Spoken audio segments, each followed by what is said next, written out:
warahmatullahi wabarakatuh. Saya Ibu Nani, calon guru penggerak angkatan 7, akan melakukan praktik baik coaching bersama rekan-rekan saya, Bapak Andi Hasan sebagai coachnya dan rekan Nita Ibu Atika sebagai coachnya, dan sedangkan saya sendiri sebagai observer atau pengamatnya di tugas demonstrasi konseptual. Selamat menyaksikan. Assalamualaikum Pak Hasan. Waalaikumsalam Bu Nani. Bagaimana kabarnya Pak Hasan? Alhamdulillah ini baik, sehat, bahagia. Bagaimana dengan Anda Bu? Sama juga. Iya, baik juga. Bahagia harus juga Pak Hasan. Pak Hasan, pagi ini itu kan kita akan melakukan praktek baik coaching ya Pak Hasan. Nanti saya sebagai observer jadi pengamatnya. Saya Ibu Nani dari SD Negeri 13 Pak Hasan. Nah, sebelum praktek baik ini Pak Hasan, boleh saya berikan rubrik penilaiannya yang harus ada muncul pada percakapan ini. Ya. Pak Hasan ini mau Ya. silakan dibaca sebentar. Ya, saya tadi lihat dulu diskusikan rubrik penilaian di prasupervisi ada 1, 2, 3, Ya. kemudian observasi dan melaksanakan 1, 2, 3 maksudnya 3. Saya sudah Ya. sudah cukup ini. Iya, ya sudah cukup ya. Baik Pak Hasan, tadi sudah dipelajari. Nah Pak Hasan, ini kompetensi apa Pak Hasan yang mau dikembangkan dari praktek baik coaching? Ini kompetensi yang akan saya kembangkan di kompetensi ini yang pertama mungkin saya akan mencari tempat yang nyaman dan tenang. Tempatnya, iya. Mencari tempat yang tenang, kemudian saya akan berusaha fokus untuk apa yang dikatakan kunci nanti, apa yang disampaikan kunci, kemudian menggunakan aktif pastinya pada kunci, kemudian mempersiapkan pertanyaan yang berbobot, Pertanyaan berbobot, betul. penting untuk stimulasi pemikiran kunci. Iya, iya betul ya Pak Hasan. Itu kalau yang secara spesifiknya Pak Hasan, Ya, yang lebih spesifik yang ini Pak Hasan kembangkan itu kayak apa Pak Hasan? oke, bisa saya jelaskan yang ini fokus beberapa yang akan saya laksanakan tentang struktur tubuh saat melakukan coaching tubuh yang sesuai lah Sesuai, dengan ya. bukan jadi memberikan dukungan, menanggapi serius, fokus, kemudian kontak mata itu Iya, juga baik. pada kunci. Iya. Kemudian mendengarkan aktif itu dilaksanakan ya menyimak Menyimak, dengan ya. fokus Iya. yang dikatakan oleh yang disampaikan Dengarkan oleh dengan apa baik. yang disampaikan Iya. kunci, Iya. memahami keseluruhan dengan baik, Iya. yang terucap maupun mungkin yang tidak terucap juga bisa dilihat di situ. Kemudian mempersiapkan pertanyaan berbobot. Iya. Hal yang dilakukan itu ya mengajukan pertanyaan untuk menstimulasi pemikiran kunci, Iya. memunculkan hal-hal yang mungkin belum terpikirkan. Belum terpikirkan Kita ya. gali, kemudian mengungkapkan emosi atau nilai dalam diri Iya. dan yang dapat mendorong kunci untuk membuat sebuah aksi seperti itu. Untuk aksi mengembangkan dirinya dan Di membuat wilayah masing-masing. kunci. Begitu.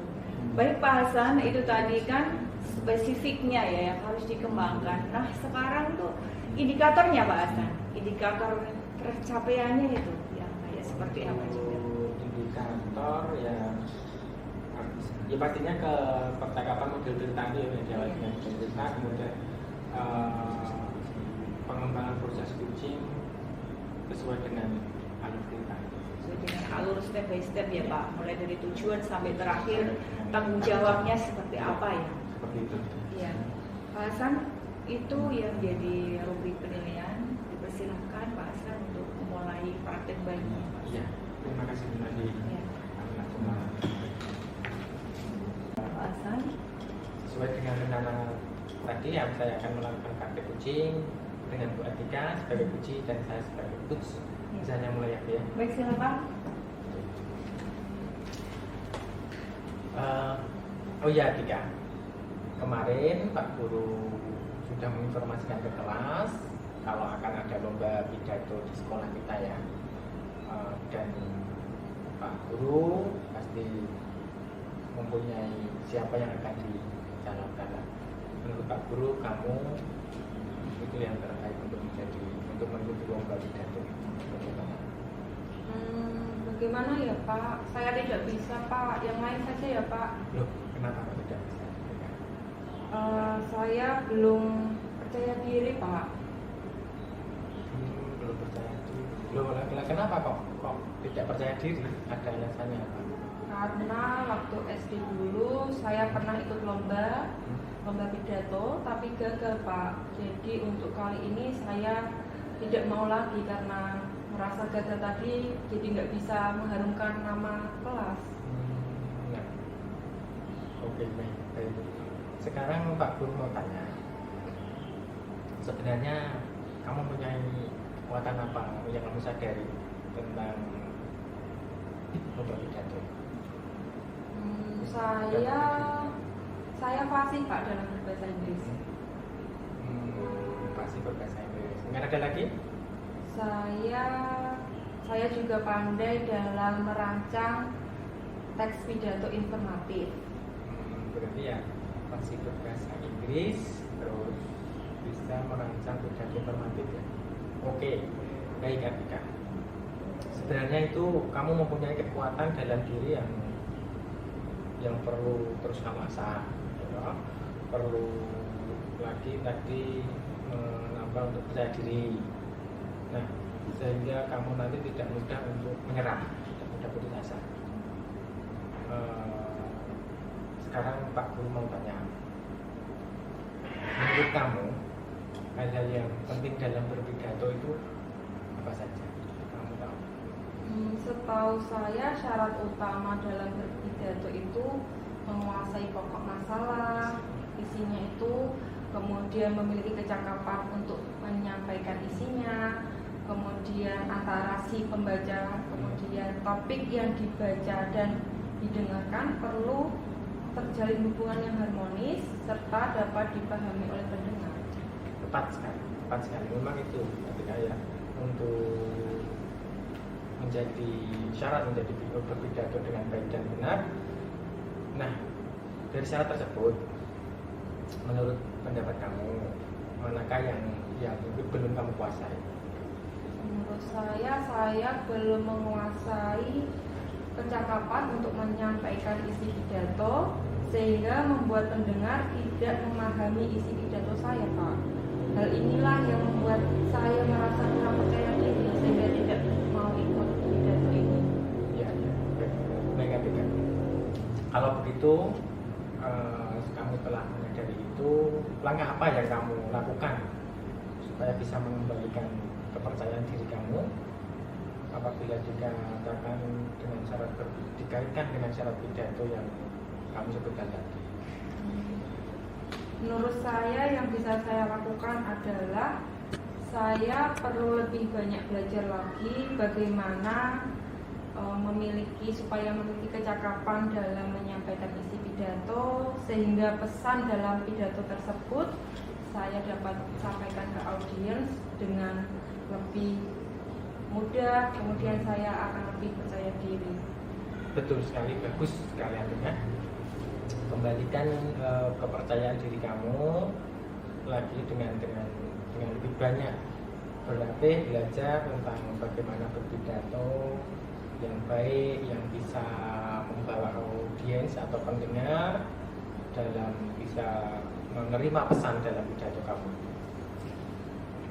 Bapak yakin kalau kamu pasti bisa, karena kamu punya kekuatan yang perlu dieksplor, dilatih, digali lagi. Salah satunya melalui lomba pidato ini. Jadi kamu harus berlatih lagi melalui lomba pidato ini. Pak Guru yakin kamu pasti bisa, dan jangan berprioritas pada menangkan kalah saja. Terutama kamu sudah bisa mengembalikan kepercayaan diri kamu, itu sudah lebih ya poinnya. Penting itu, dan mendapat pengalaman baru juga kan. Baik Pak, saya siap mengikuti lomba pidato untuk mewakili kelas saya. Kemudian saya yakin saya bisa. Terima kasih atas bimbingannya Pak. Terima kasih atas motivasinya. Semoga saya bisa menjalankan amanah ini dengan baik. Nah, begitu ya. Terima kasih sama-sama. Dan Bu. Baik, luar biasa. Baik Pak Hasan, Bu Atika, luar biasa sekali praktek kucing pada pagi hari ini, lancar sekali sesuai dengan indikator ketercapaian gitu ya. Gitu. Nah Pak Hasan, Bu Atika, mohon izin, ini saya sebagai observer akan memberikan bahasanya umpan balik gitu ya. Dari mulai awal Pak Hasan sebagai coach, Bu Atika sebagai kucinya, alhamdulillah luar biasa. Andai saja kita punya skala 1 sampai 4 itu sudah di titik 4. Sudah terlalui jadi tahapan step by step dari T, menetapkan tujuannya apa, sudah ditanyakan, kemudian kalau sudah itu identifikasinya sudah digali oleh coach semuanya sampai dengan rencana aksi, sehingga Bu Atika jadi kuncinya bilang sudah akan belajar dan sebagainya. Itu sudah terlalu semua sampai dengan tanggung jawabnya seperti apa di akhir cerita. Kuncinya juga alhamdulillah sudah melakukan apa itu tahapan finish, akan belajar dan siap, itu sudah terlalui. Baik Pak Hasan, ini yang terakhir boleh saya tanyakan. Setelah praktek baik kucing ini Pak Hasan ya, yang ingin dikembangkan lagi atau ditingkatkan, coba di apanya? Tadi komunikasi ketika menyampaikan permasalahan jalan baik ya Bu ya. Artinya saya juga sudah bisa memahami permasalahan kucing, sebagai coach sudah memahami itu ya. Dan kemudian catatan hasil untuk yang perlu dikembangkan ya Bu. Ya, yang pertama selalu mempersiapkan apa yang perlu dipersiapkan dengan rekanan berbobot itu yang harus kita gali lagi, yang harus saya gali lagi, nanti bisa digantikan dengan lebih baik. Kemudian melaksanakan latihan proses kucing ini akan terus secara konsisten, berkesinambungan, nanti akan menjadi kebiasaan. Dan apabila dalam aksi nyata itu tahapannya sudah secara otomatis terjaga dan tercapai seperti itu. Mungkin itu Bu ya, alur kita tadi sudah kita latihan terus sampai nanti menjadi otomatis, menjadi kebiasaan dan kebiasaan. Ya, baik Pak Hasan, Bu Atika, tadi umpan balik dari saya sudah, terus dari coach Pak Hasan juga sudah menyampaikan yang ingin ditingkatkan, terus dari saya sebagai pengamat, bahasa refleksi saya tadi secara peristiwanya secara keseluruhan sudah terpenuhi, mulai dari kita mempersiapkan ini sudah terpenuhi sampai dengan hasil dialognya juga saya lihat sudah fokus dan bahagia, siap semuanya yang menjadi harapan indikator pada pagi hari ini. Dan sebagai perasaannya sudah bahagia semua, saya pun juga sebagai pengamat juga oke, alhamdulillah. Kemudian yang saya lakukan atau saya ini yang boleh diterapkan, dikembangkan lagi dari keterampilan ini, dari yang sudah dilakukan Pak Hasan sama Bu Atika tadi ya, itu tadi. Jadi merapatkan kegiatan praktiknya sehingga setelah kegiatan-kegiatan atau praktik-praktik baik ini dilaksanakan dengan menggali masalah-masalah yang muncul di lingkungannya, kita akan menjadi terbiasa untuk menyelesaikan masalah apapun sesuai dengan tahapan kucing melalui tahapan tirta ini tadi. Begitu Pak Hasan, Bu Atika, terima kasih. Saya sudah melakukan tugas saya sebagai observer. Terima kasih. Assalamualaikum warahmatullahi wabarakatuh. Waalaikumsalam warahmatullahi wabarakatuh.